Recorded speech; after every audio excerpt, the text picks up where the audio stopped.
January 15th, 1919, Boston, Massachusetts. A chilly winter day in the North End, where the salty breeze from the harbor mingles with the chatter of dock workers and the clatter of industry. But beneath the surface of this ordinary day, a catastrophe was brewing, one so bizarre, it sounds like the stuff of fiction. This is the story of the Great Molasses Flood, a disaster that turned a sweet commodity into a deadly force. Grab a seat because this tale is sticky, strange, and unforgettable. Let's rewind to the early 1900s. Boston's North End was a vibrant, working-class neighborhood, home to Italian immigrants, Irish dock workers, and a maze of tenements and factories. At the heart of our story stood a hulking, 50-foot-tall steel tank owned by the United States Industrial Alcohol Company, or USIA. This wasn't just any tank.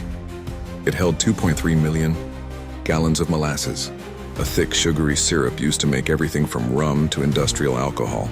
Molasses was liquid gold in 1919. It fueled America's love for sweets, powered distilleries, and even played a role in World War I, as it was fermented into alcohol for munitions.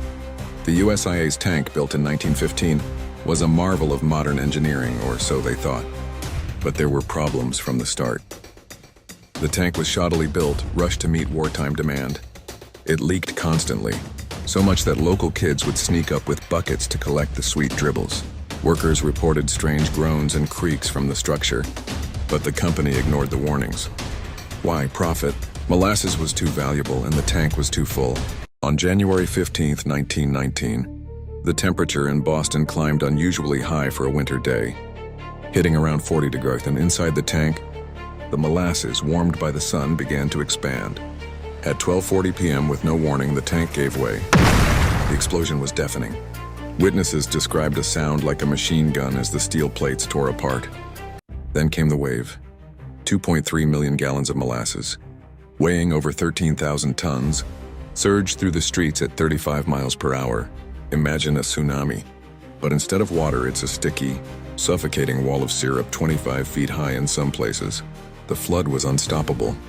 It smashed wooden homes, toppled an elevated railway, and swept up everything in its path: wagons, cars, even people. Firefighters, dock workers, and children were caught in the sticky tide. Those who weren't crushed faced a worse fate, drowning in molasses. The syrup was so thick that victims couldn't swim or break free. One man, trapped up to his waist, was stuck for hours as rescuers fought to free him. By the time the wave slowed, the North End was a scene of devastation. 21 people were dead, including a young girl, a sailor, and a teamster delivering barrels. Over 150 were injured. Horses suffocated, and entire buildings were knocked off their foundations. The harbor ran brown with molasses for weeks. As the city reeled, rescue efforts began. Firefighters and volunteers waded through knee-deep molasses, using saws and chisels to free trapped victims. The cleanup was a nightmare. Molasses hardened in the cold, turning streets into a sticky cement. Workers used salt water from the harbor to dissolve it, but the smell of molasses lingered in Boston for months. But who was to blame? The public demanded answers. The USIA pointed fingers at anarchists, claiming the tank was bombed, a convenient excuse during the Red Scare. But the truth was dramatic and far more infuriating. A lengthy investigation revealed the tank's fatal flaws. It was built with thinner steel than required, never properly tested, and ignored clear signs of structural failure. The company's negligence was undeniable. In one of the first major class action lawsuits in U.S. history, victims' families sued USIA. After 6 years, the company was ordered to pay $628,000, about $9.5 million today. The Great Molasses Flood wasn't just a freak accident.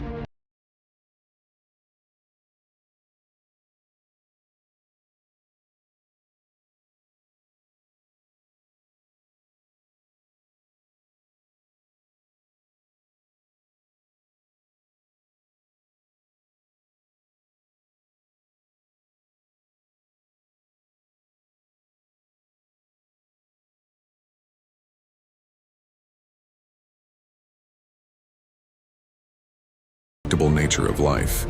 So the next time you drizzle molasses on your pancakes, spare a thought for the 21 souls lost in one of history's strangest disasters, and maybe check the tank it came from just in case.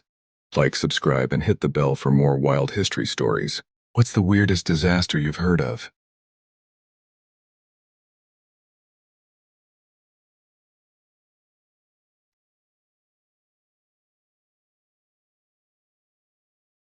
Drop it in the comments below.